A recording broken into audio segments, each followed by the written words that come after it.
All right, everyone. Welcome back to another episode of Bell Curve. Before we jump in, quick disclaimer. The views expressed by my co-host today are their personal views, and they do not represent the views of any organization with which the co-hosts are associated with. Nothing in the episode is construed or relied upon as financial, technical, tax, legal, or other advice. You know the deal. Now, let's jump into the episode. All right, everyone. Welcome back to another roundup of Bell Curve. You got Michael's 1 and 2, Vance, and we've dropped the dead weight. So it's just three of us this week. I'm just kidding, Yano. I love you, buddy. Yano's an ETH Denver. He's holding down the fort. Do you guys send people down there, or do you feel tempted to go to these things yourself? We're usually at these things. We sent a couple of our people there, but ETH Denver's a fan favorite. It's a classic. In the last one before the pandemic, I think it was literally held in like a parking garage that was like astroturfed. It's just like a great builder conference, but we could make it this year. Hopefully next year. It's a vibe. I heard there were 30,000 people registered. Pretty nuts. And from what I hear just on Twitter, the vibe is very positive. There's a lot of people interested in ZK. There's a lot of people interested in L2s, DeFi games. You know, it's just great when you go to those conferences and you just get a renewed sense of vigor in the industry, and just like the sense that, you know, it's not just you and 15 people on crypto Twitter. It's actually a real industry. It's like actual people doing this. Yeah, I'm with you. I think the biggest one for us, I don't know if you agree with this, Vance, but the biggest one, the one that we had the first experience of that feeling was DevCon. Permissionless? I think. No, this is in 2019 before we knew you, Mike. DevCon, I think it was 6 in Osaka, where you literally had like 5,000 people all talking about Ethereum, all talking about DeFi, all the different announcements that were happening. And then you've got Vitalik and like 20 of the core devs with these massive Japanese dancers and drums on stage. And like, it was, it was one of those where you're like, I don't know what I just saw, but it was definitely interesting. And I feel like there's something happening here. Well, the big news of the week is that, fellas, we're going bankless. We are going bankless. Unwillingly bankless. Not the way we thought it was going to go, but here we are. No, we're talking about, let's talk about Silvergate, because that's actually relatively big news. So, I mean, the title of the story is that Silvergate was due to file its 10K on Wednesday. So we're recording this Thursday, the day after. And they said that they have failed to file. So shares are down. I think at the time of recording, it's down about 45%. Turns out Wall Street doesn't love it when you don't file your 10K. Just to like give a history, I think we've talked about Silvergate a little bit on this show, but Silvergate, you know, they were a traditional bank, right? Kind of like a local regional bank. And then they started getting into crypto around circa, I think like 2014, 2015. A couple things to know, like first, over time, their depositors, I think as of end of 2022, it's like 90% crypto firms, right? So that obviously creates a little bit of a risk from a deposit standpoint. The other thing to know about Silvergate is that they've built out very impactful and highly used infrastructure, especially in the exchange side of things. They have something called the SEN network, and that's how all of these kind of market makers and exchanges all talk to each other in after-hours trading, and they can send and deposit, US dollars. So, you know, it's been kind of widely reported on that they struggled near the end of last year. They had an enormous kind of bank run, which they processed by selling their debt securities, which is they're basically holding all those deposits in treasuries.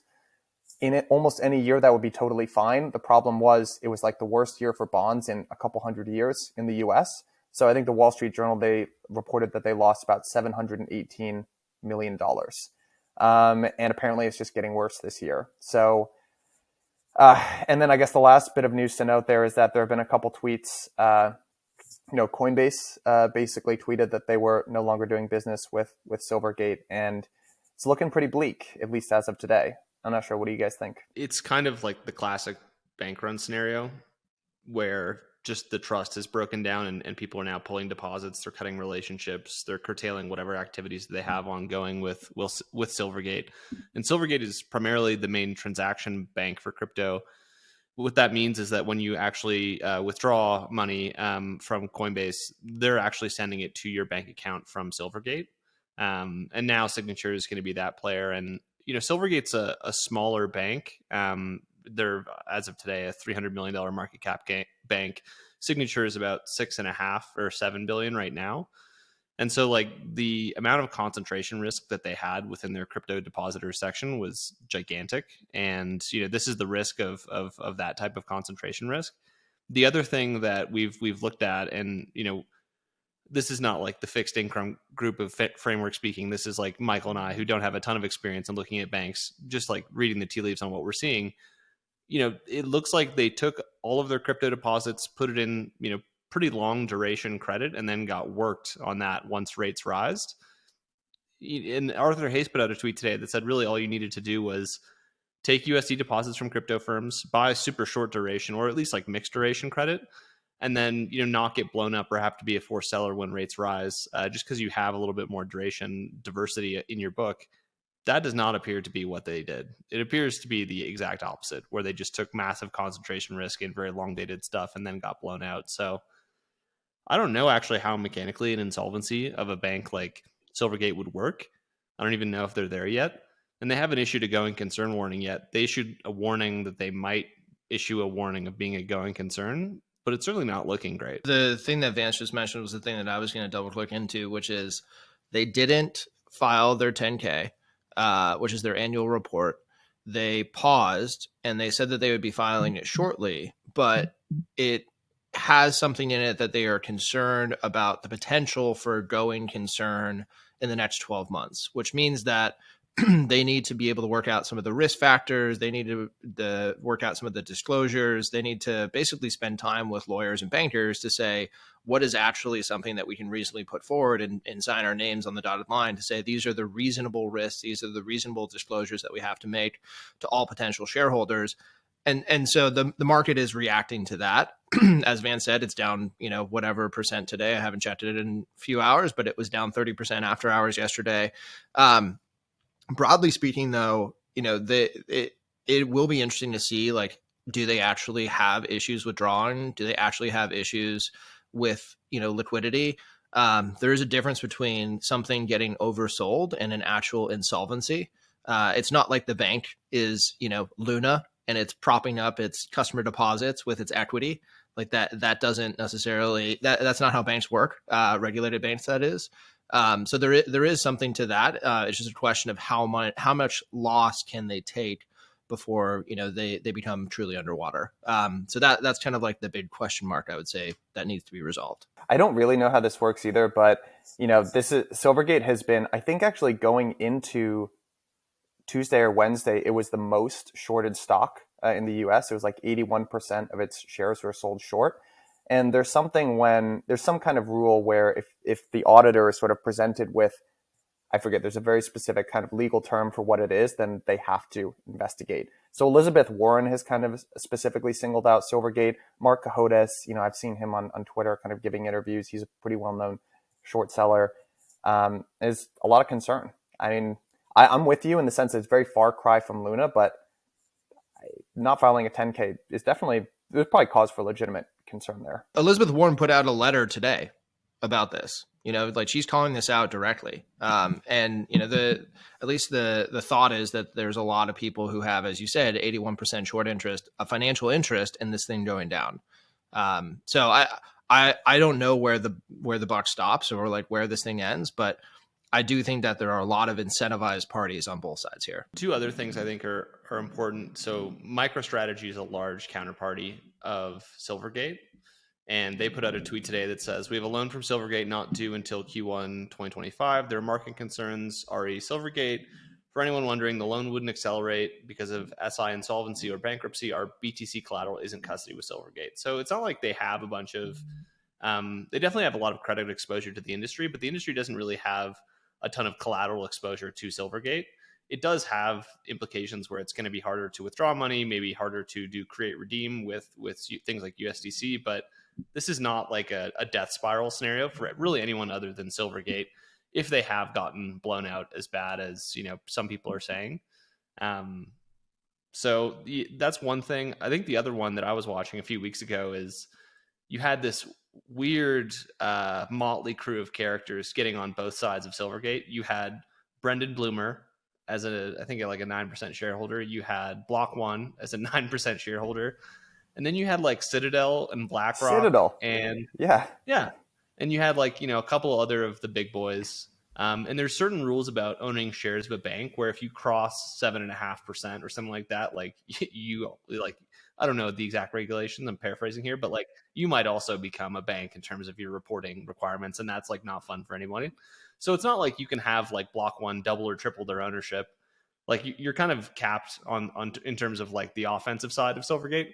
On like the other side of Silvergate, you had George Soros and his fund shorting it. And so you had kind of like these two camps lining up against each other. And this was when Silvergate was at like 15. It was just weird to see that. You don't really ever see that, especially with TradFi people taking stances in crypto. It was interesting, but it looks so far like the Soros side is winning. To address kind of to maybe like stand up for Silvergate a little bit here. I also read that Arthur Hayes tweet. Generally, when I see people like kind of making those tweets from the cheap seats, it's like, okay, dude, you weren't actually in a position to run that bank. Like there was probably a really good reason why that was the case, but thanks for the input. So that was kind of my reaction to that, to be honest. I also think my read on Silvergate, this is totally an anecdote, so take that for what it's worth, but I've interacted with that team pretty frequently. They always came off as pretty professional and like they knew what they were doing. And like to your point, Vance, about these sort of people kind of lining up and then taking individual sides.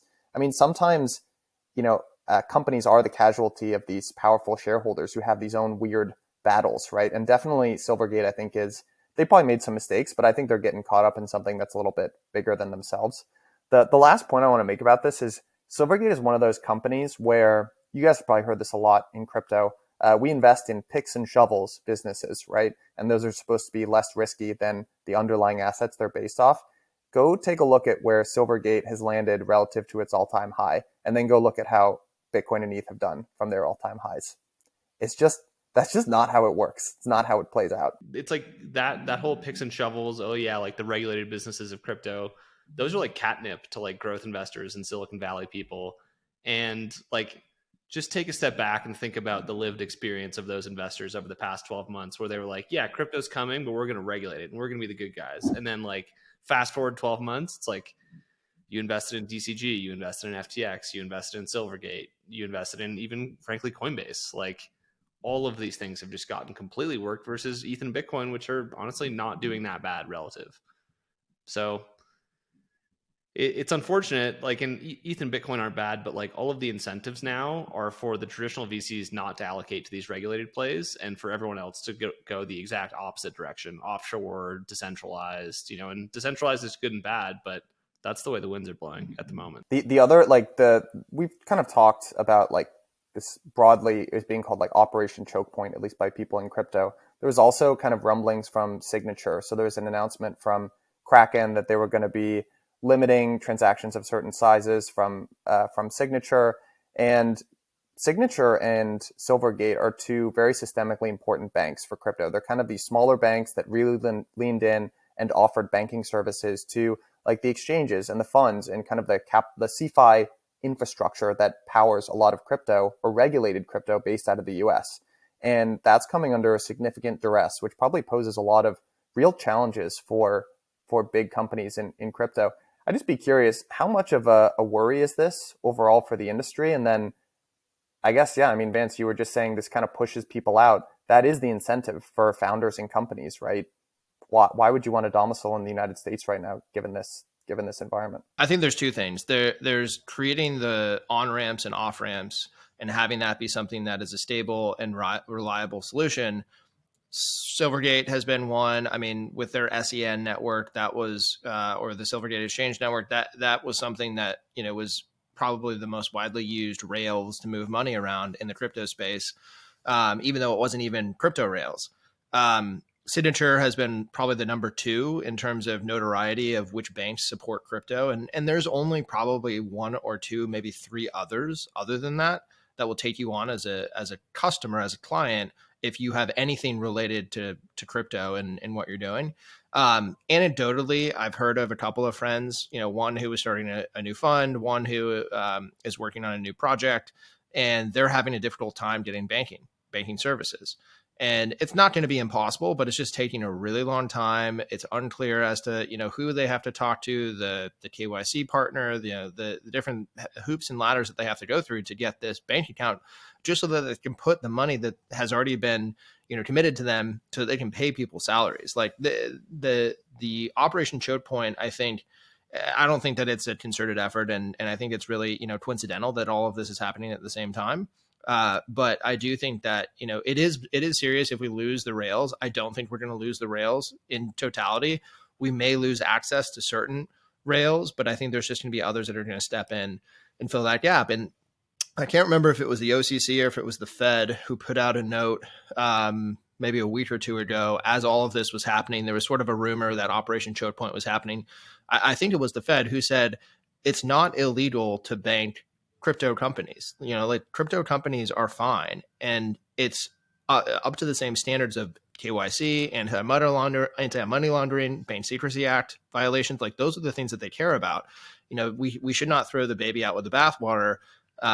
And these are not two in the same. So I think that there is a movement to not cut off an entire industry from the banking industry, and there's a desire to not let that happen. There just has to be clarity, and frankly, I think this is one of those things that I think more than likely will blow over eventually, but it will be something that drags for a bit, but it's not going to kill anything. I would agree with that too.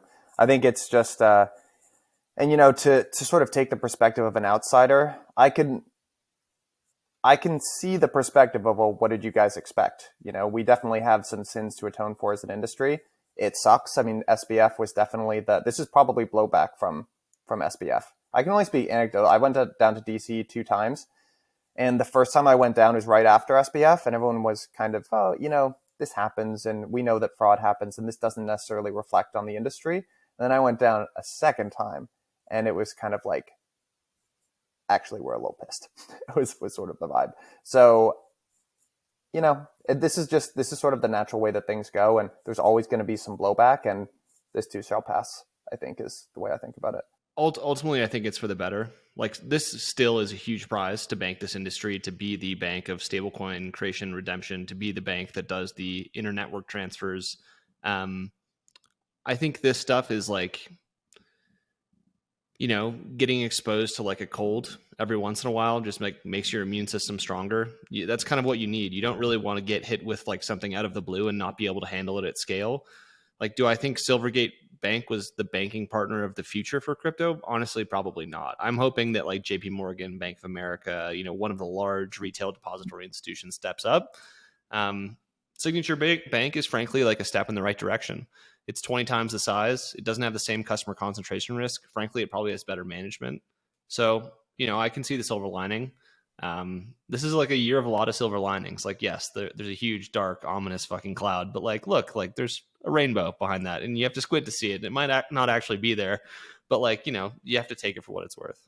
One of the things we keep on saying internally, but also with portfolio companies, is like, this is a year of bend, don't break. It's going to be a tough year. There's going to be a lot of shit that we have to deal with, but we're not going to break, and we're just going to continue forward. I agree. Yeah, I agree. I think the toughest part about Silvergate is that they had a bald CEO. So suddenly that just doesn't work as an indicator anymore. That whole thesis. What else can we trust? Yeah. Guys with good hair. It's the year of hair. Year of hair, my friends. Framework is poised. Look at what's going on the there. lettuce. Good Lord. Oh boy. All right, let's move past this. I want to talk about, this was kind of a cool story, and I'm doing a little bit of a shilling our own book because Blockworks broke it, but there was a counter exploit on the Wormhole situation. So basically, the background is that Wormhole was hacked a while ago for a pretty large number, and Jump kind of stepped in and backstopped it. One of our analysts, Dan Smith, so credit to Dan, was just, as one does, just analyzing Wraps ETH transfers. Noticed a huge, as one does on like a Friday night. He was doing this at like 3 a.m. What a psycho. But he noticed a $220 million transfer, which is obviously a gigantic outlier. And there's a whole, he kind of traced everything out, how they actually did this. It was very clever. And it's frankly beyond my 5-year-old brain. So we'll link the free report of how it actually happened in the show notes. But it was kind of a sophisticated counter exploit that was leveraged on something called Oasis DAO. And after this all came out, Oasis announced that they received, quote, an order from the High Court of England and Wales to take all necessary steps that would result in the retrieval of certain assets involved with the wallet address associated with the Wormhole exploit. So part of this was some pretty sophisticated financial engineering and know-how from the Jump team, but there was definitely a legal back channel that was involved as well. And Oasis basically said, hey, we had to comply, essentially. So there were a couple takes from the more idealistic corners of DeFi, which was, hey, this is a betrayal of the promise of DeFi. I'd be curious just what you guys thought about the whole exploit, and then if that rings true at all. Oasis and MakerDAO are not the same thing. And not to get too into the details here, but like when you do a Maker vault, you are putting up ETH, you are drawing DAI. It's totally permissionless. No one can take your position, alter it. That's one thing. Oasis is entirely another. Oasis in the US actually used to have a broker-dealer license way back in the day. People either forgot about this or didn't know about it, but like that's a centralized company. And the UI that Oasis offers you if you're going to open a Maker Vault is, you open it through them and it is through a different smart contract, but you have all these different bugs and bells and whistles that you can put on the contract itself. Do you want to multiply your leverage? Do you want to add a trailing stop loss? Do you want to, have an auto liquidation price that's arbitrary? Like you can do all of that different stuff. And what's funny is that I think that the thing that caused the Oasis contract to be able to be exploited on whoever stole the ETH's behalf was the fact that they used a trailing stop loss when they were trying to lever up a wrapped ETH position. And, what's the moral of the story there? Pros don't use hedges, I think is the first one. The second one is just like... That's framework compliance approved. Yeah, no, that's not true. Not financial advice, being sarcastic. But the fact that they used a centralized intermediary to put these additional things on their smart contract was eventually their undoing. And I don't think anybody ever made the promise of crypto not, extending to centralized institutions. Like that's not the thing that we're going after here. And so I wasn't surprised. I do hear the pushback from everybody on crypto Twitter about how this was, not a good thing generally, but what else were they supposed to do? Like if your thing is not permissionless, there really isn't much you can do if a court orders you to do it. Right. And just to be clear, I think the hack wasn't, I don't know if it was necessarily a hack. I think it was more of an open exploit that existed actually for a while, where there was the ability to upgrade the contracts. And in the process of upgrading, you could change or retrieve assets with the admin key in particular. So you were basically putting your trust in Oasis, the centralized wrapper on top of the Maker protocol.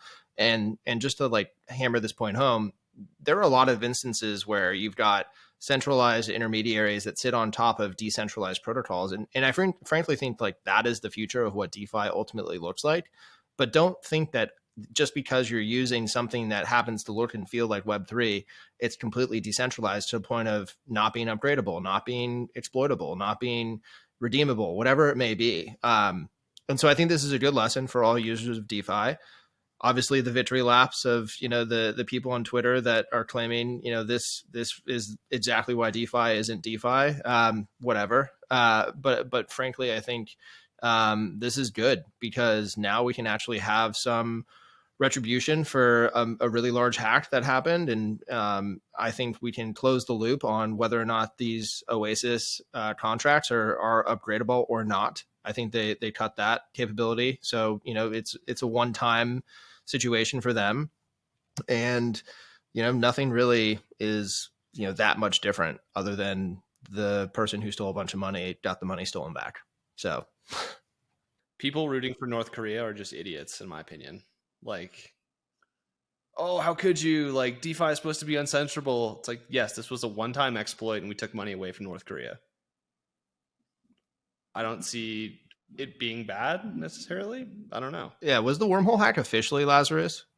I'm just assuming anything over there's so few people that are sophisticated enough to do this. The thing that was funny was they started levering up. That's what they used the Maker Vault for. They started levering up and buying more ETH.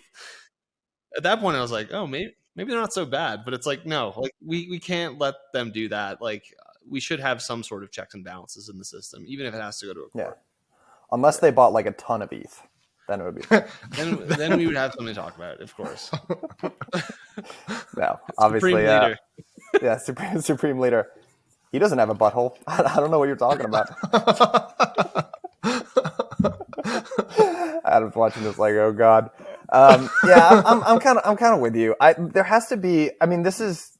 I do think I've heard Nick Carter say this, and I kind of agree with it. We're in the span of time right now where all of these systems are being battle tested, and we're trying to get a sense of like where does decentralization really need to be, and what are just. I get that it's really good from an ideological standpoint for it to have all of it be completely uncensorable and unseizable, but I don't know. We live in a society, so where's like the pragmatic, like where do those lines really fall? So I think that's all going to get tested and we can opine on it, but probably the market and governments and society is just going to come to a consensus on what they find is an acceptable compromise.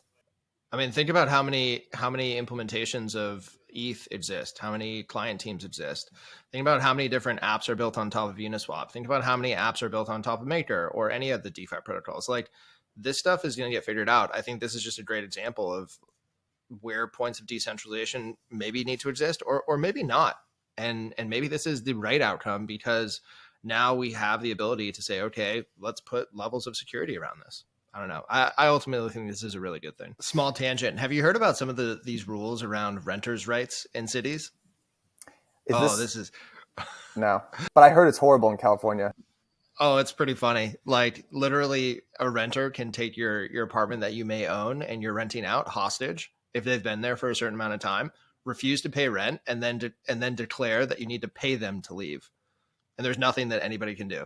San Francisco's built different, man. It's a whole other ball game out here. Actually, this is an LA story of a friend who has a house and it has 2 condos in it, and literally one of them is being seized by the tenant. What is the Steelman case though for why it's a good idea that tenant law exists? I'm sure there's some kind of rationale. Why does that exist like that? There's all these like, I mean, it only got worse with COVID, but like there's all these like owner move in and like all of the like safe eviction rules that exist. I know in San Francisco there's those, and I think in most cities in California there's some derivation of that, where like if you are the owner of an apartment, you're only allowed to kick somebody out if you move in and stay there for 5 years. And if you are found out to not be living there for less than 5 years, like the previous tenant can sue you. Like there's just like all these, it's supposed to protect people who have been there for a long time and they don't have any ability to move, and maybe the prices have gone up and they're locked into these rates because there's rent control on certain buildings.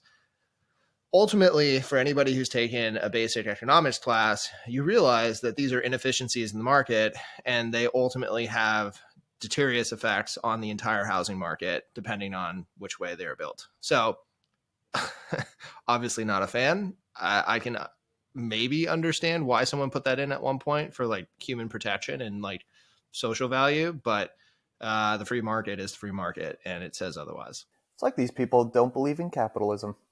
What a shame. You know what? Honestly, I said this joke, but I think there is a growing portion of people out there, especially Gen Z, that straight up does not subscribe to capitalism. They're just like, nope, opting out of that. But yeah, the ones that have lived at home until they went to college and then just graduated, those ones.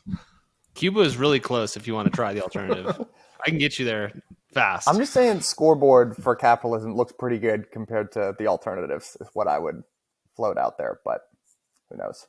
Let's just blame it on the boomers. That's much easier.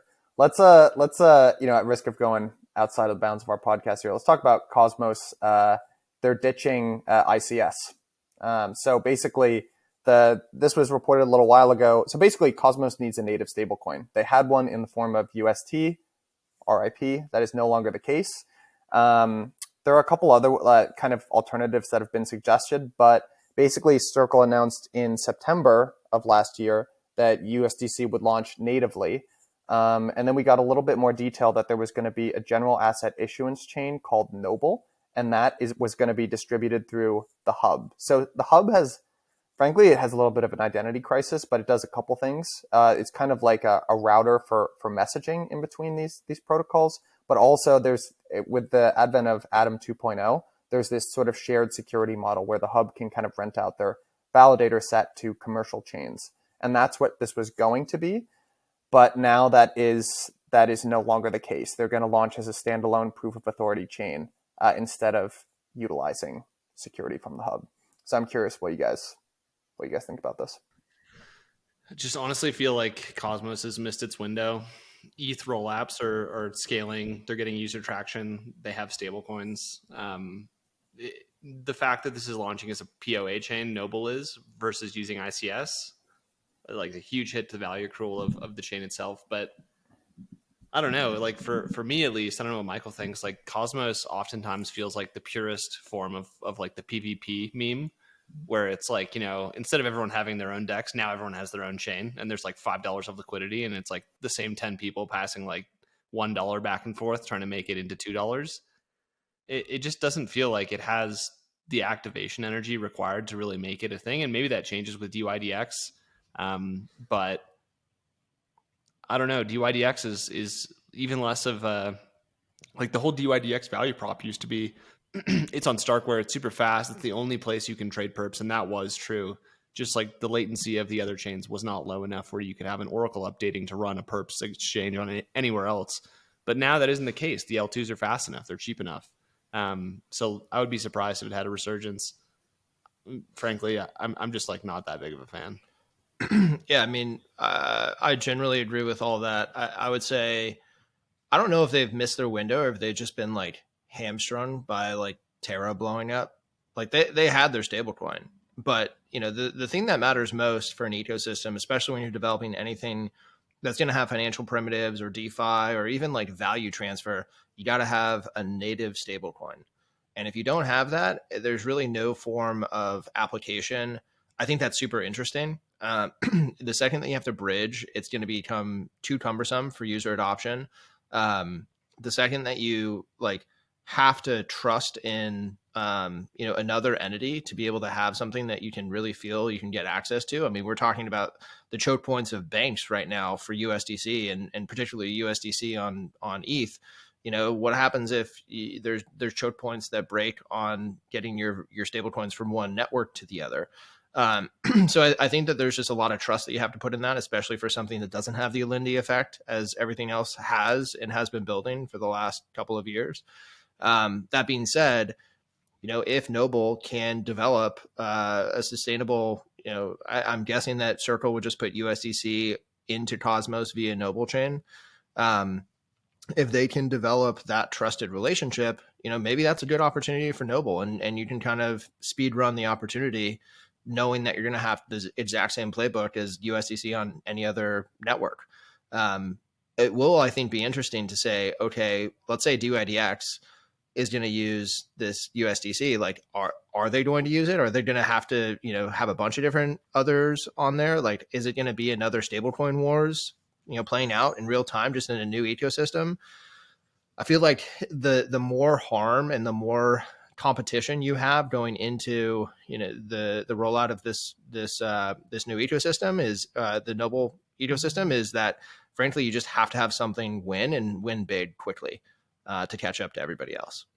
I will take the other side of this a little bit. Because I like the people in Cosmos ecosystem, and I think they think about things in like a fundamentally different way. So the way that I would distinguish kind of what's going on in Ethereum land and the challenges and problems that they're really interested in solving versus what's going on in Cosmos land is Cosmos has from day one been like extremely honed in on kind of like the application layer, right? Like they solve a lot of problems from the perspective of like kind of app developers, whereas Ethereum, I think, is very concerned with kind of like the modular kind of scaling infrastructure, like data availability, validity proofs, all that kind of stuff, right? And like they got like the ZK kind of came from Ethereum land, but I think they're just very focused on solving a different set of problems. I think if they could get, you're right, the native stablecoin, the ability to take out leverage, like there's a lot of really cool innovation going on over there. The hub just needs to figure out what they're doing. They lack the value accrual. That's I think the challenge. I think it's something that can be overcome. But Yeah, that's the challenge. So the value accrual is a major component of it as well. But the thing that, and Vance kind of mentioned this, but I'll say it again. The narrative of basically app chains that are built around IBC and the Cosmos ecosystem and the tech stack that is Cosmos are being sped run right now by supernets and subnets, where you've got the same level of scale, you've got the same opportunity, you've got very business development heavy ecosystems in Polygon and Avalanche, and they're trying to create EVM compatible ecosystems that also have the same scalability and native bridging that you would see if you were a Cosmos app chain. So there is sort of an area, there is an opening and there's a window. I'm not saying it's closed. We definitely, have investments in the Cosmos ecosystem, not saying that it's over by any way, shape, or form, but it is something where the competitors are catching up. I think that the last thing that I just want to get your kind of take on before we move here is just because it was kind of a central idea to the whole app chain thesis part of this season of Bell Curve is one, I think advantage that you have if your validator set understands the semantics of the application. And that I think is just I'm not sure how you bridge that gap for something like Ethereum where there's validators for generalized block space. And then even in this model, there'll be first it's a single sequencer, then it's a decentralized sequencer set, but it's not going to understand the semantics of the different applications that run on top of that. So it allows you a little bit more flexibility from a product standpoint. Or what do you think? L3s. I mean, Yeah. L3s, rollups, whatever you want to call them. Like I kind of that's kind of what I mean when I say like supernets and subnets. These are going to become application specific ecosystems or application specific networks.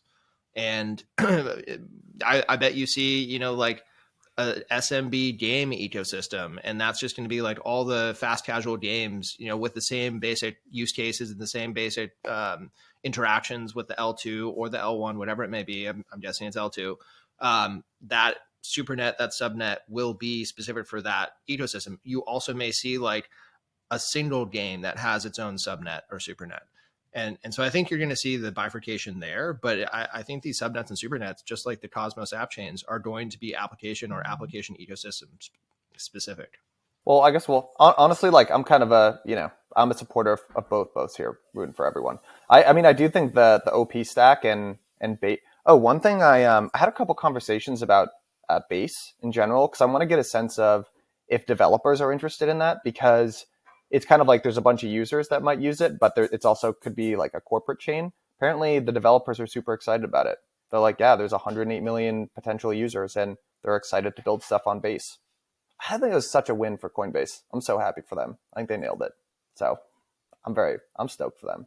Would you be as excited if they built a Cosmos chain? Yeah. I think I would. I would be. Yeah. I would be, dude. I would be. Go on. I think it would be very. I'm sure they probably thought about that. And I actually think it's a probably relevant question to ask why they didn't.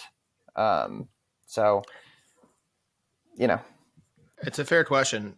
I mean, I think the other thing, just to tap into a little bit more of what you were saying, I think we're going to see a shift back to people realizing that they have to have sustainable businesses. So they're going to go where the users are. They're not going to have this like, oh, like the users are coming, the developers are coming, like we're going to have this tool that serves 5 people. No, it's like we need something that serves an immediate population, an immediate market now. Otherwise, we're not going to be around in a year or 18 months when we need to do our next fundraise. And so I think it's not really just like are people excited about it? It's like, oh, this is maybe the only way that I can continue forward.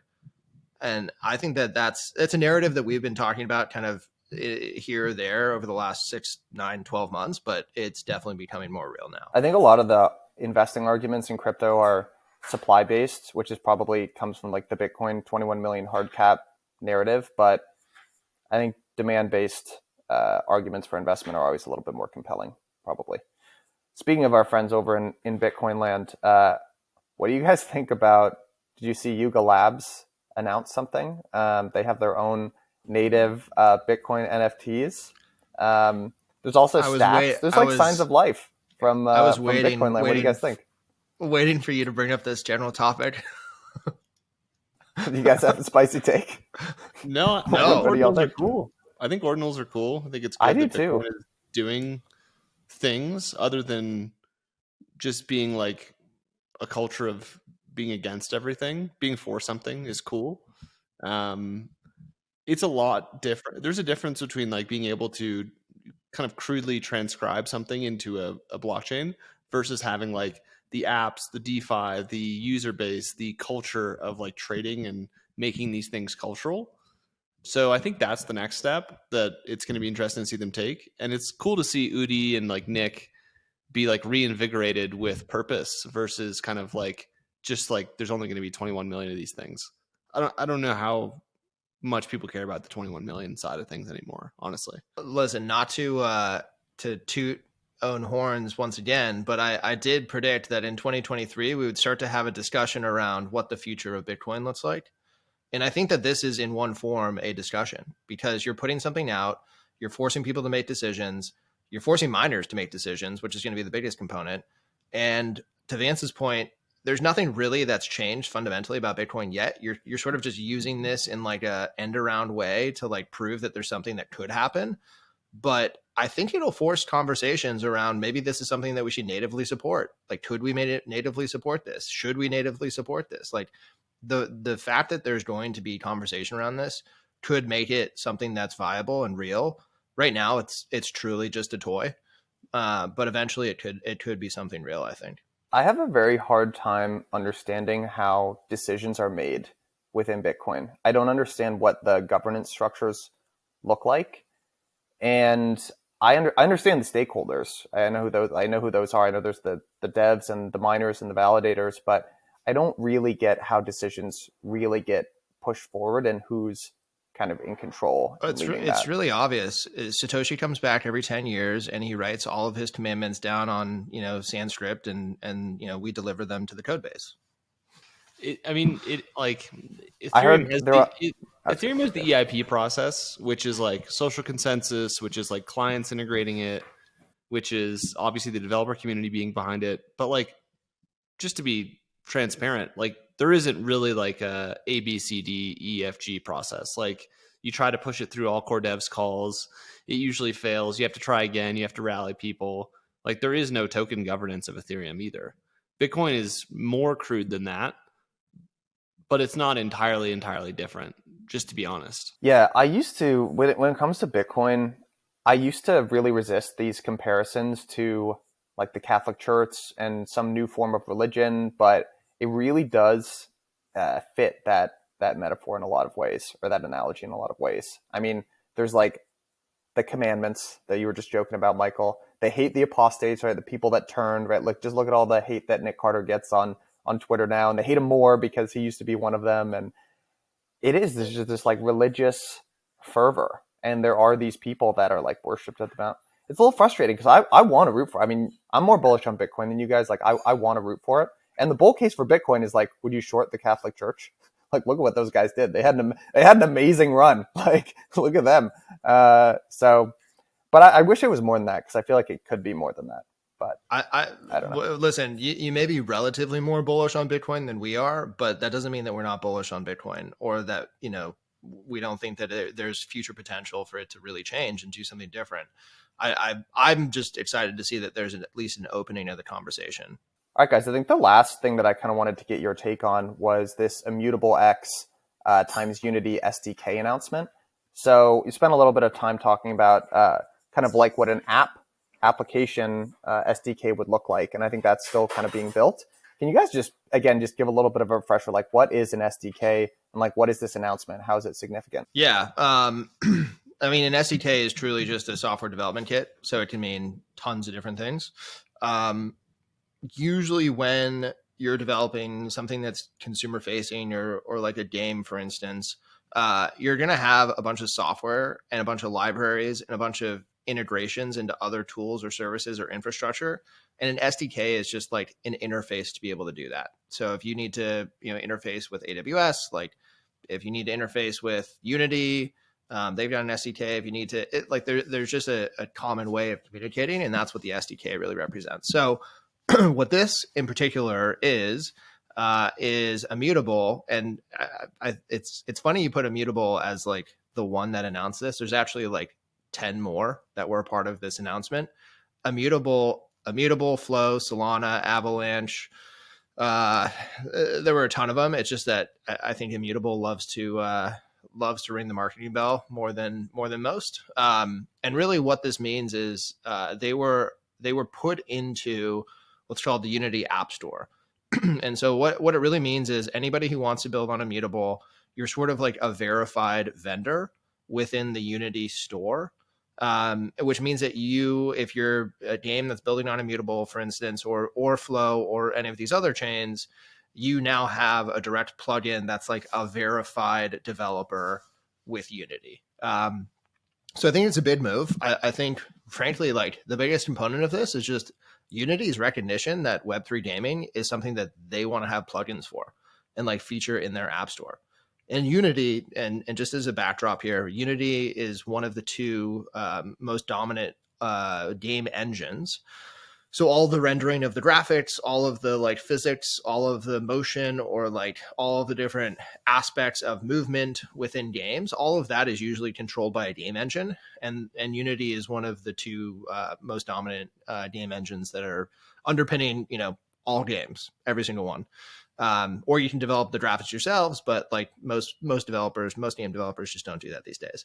So I think the big takeaway here isn't Immutable. I think Immutable is just louder than everybody else. But what it is that Unity is recognizing that Web3 gaming is definitely something that they want to be a part of. And they want to have interface into the developers directly. And so they're going where the developers are, which is all these different chains. So very interesting to see, but I'd say ultimately very positive. What is I know we've talked about this before, but in terms of, I know you guys see a whole bunch of different gaming projects. Can you, like, I don't know, when I think of like the games that I love, it's kind of like the Halo 3 was kind of like my game, or like the Call of Duties or stuff like that. That's not really what we're talking about here with crypto gaming. Like, what are the models that kind of like excite you guys, or like what are some of the stuff that's on kind of like the cutting edge of gaming in crypto? Like, how do you think it looks different from traditional gaming? The thesis is very simple. Once gamers realize that they can actually get something out of playing these games and spending massive amounts of money on them, they will never go back to the old model. And right now, we don't have a lot of proof points on our side. We have small scale examples of success, things like Pixels. Obviously, like Axie Infinity was not a good proof point. That was just like the euthanasia roller coaster for largely Southeast Asian people. So it didn't work out that well, but there is something powerful with being able to play something, being able to have ownership of your game assets, and being able to create value. And at the end of the day, not just having the game extract value from you, but building something that has value on chain with the rest of the community and realizing some sort of collective success. And that's the thesis. And, it's taking longer than we would have thought. But by the second half of this year, I think we're going to see a few games starting to prove this model out. And, we're not looking for 100 games to work. We're looking for one. It only takes one. And once you have that success case, everyone is going to copy, paste, iterate towards it. And that's really kind of what grows the top of funnel of crypto at the end of the day. It is the only consumer use case that has enough scale to put 1 billion people on chain. And it's the clearest thesis that we have for that to happen. I would describe it as the bottom of the first inning, where everybody has started to like build these things. They've started to test them. They've started to iterate with them. Frankly, like they have pretty wide distribution on the betas for these games. And what happens is you build a game, right? And you get the graphics right, you get the storyline right, you like have this entire world that you've developed, and then you put a bunch of people into the ecosystem and you're like, all right, now go run free and like see what happens. And that's really when game development starts, because that's when you start to balance out the game. You start to figure out what the economy needs to look like. You start to figure out like how many of these different attributes, resources, capabilities should I put into the game at the start? How should I be doing like my live ops, which is essentially like the re-ups every week, every 2 weeks of like, how many of these things am I going to be distributing? Like I need to be constantly managing this economy. Like some of the most simple games are some of the most successful games just because they have the best live ops operations on the back end. And every 2 weeks, there's new content and it just keeps people refreshed. It keeps people going. If you beat the game, people stop playing the game. And so you have to keep it refreshed. So like we're in that rebalancing phase right now. So a lot of exciting data, like anecdotally, we've invested in a number of former game executives, game developers in pre-Web3 gaming. And some of the retention cohorts that they're seeing is like 3, 4, 5 times what they would expect to see, just because you have imbued value into something that people own. And that fact alone, and if you can communicate that effectively to the gamers, they stick around because they own part of the game. And so I think that's like step one. That's like Web 2.5 for gaming. What I think Web 3, and this is a hypothesis at this point, what I think Web 3 for gaming actually turns into is a lot more user generated content. And so it's not just like you get to own something, it's you get to create something in the game. And that just imbues further ownership, but it also imbues like your own creativity. You get to put your own swag into it. You get to do whatever you want within the confines of the game. And like, that's the real value of game. Like Vance and I built a game prior to Framework called Hashlates, and that was an experiment in and of itself. But like back then in 2017, 2018, everyone's like, oh, blockchain's going to enable games to be interoperable. And like, I remember getting a question when we were going through the process. They were like, well, what if you put like, a monster on top of Tom Brady's body and like you run around? And it's like, no. Like that would ruin the game and you would lose your license immediately. So like that makes no sense. But like, that's what people were talking about, like this whole interop layer. And sure, maybe like if you're a game publisher and you have 3 related games and the characters are all the same and you want to have interop between those specific games, like totally, that makes total sense. But like the value of blockchain gaming isn't going to be anything that's interop. It's going to be ownership and creation. So I think that's kind of like the thesis that we're refining our previous thesis into. Yeah, there was a guy who he spoke. His name is Josh Rosenthal, and he sort of gives this talk about this. He spoke at Permissionless, but he's also been on Bankless, a number of times, and he kind of has this analogy of like, imagine you are living in like the Dark Ages. You're a peasant in kind of medieval times. Imagine just trying to explain to that person how little ownership and how little freedom they have. They're like, what do you mean? Like I wake up, like I go and I, get my hay and I get my food or whatever. But there'd be no way of saying like, dude, you don't own any of that land. You can't hire people. It's just very difficult to reframe that reference. And I think I kind of see that in the gaming side of things as well. It's like, hey, we're trying to actually give you stuff here. We're trying to give you back some of this value that has traditionally just accrued to game makers or social media in general. But I think it's a compelling thesis, but I can see how it takes a little while to get there mentally. The theses that we've had that have worked have always been very simple. Like, we're going to allow you to own a part of the game. We are going to build financial services on chain. Like the stuff that's like further afield where it's like, we're going to do a social network and like, you're going to own your own post. And maybe you can sell it to somebody else. It's like, those things have like generally never worked. It's going to take longer, but like, I don't know. It feels like it's starting to work at a very small scale, and it gives us hope that this is going to really whipsaw in the right direction when it really works. Well, and just another analogy, I mean, think about how much value there is in physical real estate, obviously, and the different slices of ownership, the different ways that you can manage it, the different things that you can build on top of it or do with it. But think about how increasingly each successive generation is living their lives in a digital realm, and this may be. I mean, it may be social media, but it may be, in these game ecosystems. It may be in in game ecosystems be like 3-dimensional. It could be like, it could be 2-dimensional and pixelated. It doesn't really matter, but like you're still spending hours of your life in that ecosystem. And instead of, you being the peasant that's sitting outside the gates, owning your own hay, you actually now get to be an owner in that instance of that game in that digital realm. And there's value in that for younger generations. That's the only value that they know. I also, the simplicity point kind of resonates, honestly, Van. Sometimes if you like listen to business podcasts, you would think the way that things happen is you're sitting in a room and you come up with some brilliant strategy and you just do it. It is just so not how it happens in practice. Usually if there is something cool that you do, it's the result of someone told us this. They were like, hey, it's really cool how you guys built a media company backwards because you started with the thing that makes money and then you reverse engineered the media. And I was like, yeah, we totally thought of that. When really it took us 3 years to realize that what we were building was a media company and we were just trying to make it work. And it sounds all cool to talk on but I generally think most strategy actually comes from just executing and tactics and needing to do something. Necessity is the mother of invention, but totally backwards from how I thought it was going to It's work. the same thing with pitches too. Like if you hear a good pitch, you leave the call and you're like, all right, let's invest. If you need to do like diligence, we do diligence. If you need to do like research and like studying trends and like, what's the growth rate of this country? What's the size of that market? Like it usually is not a good investment. Like the best things are usually very simple. What's the phrase? It's 10% strategy, 100% execution. Yeah, right. I'm with you on I that. can assure you, it wasn't brains that got me here. That Somebody works for just watched hiring Margin too. Call. Hiring that's is so kind of the funny. same. It's totally the You kind of same. know. Yeah.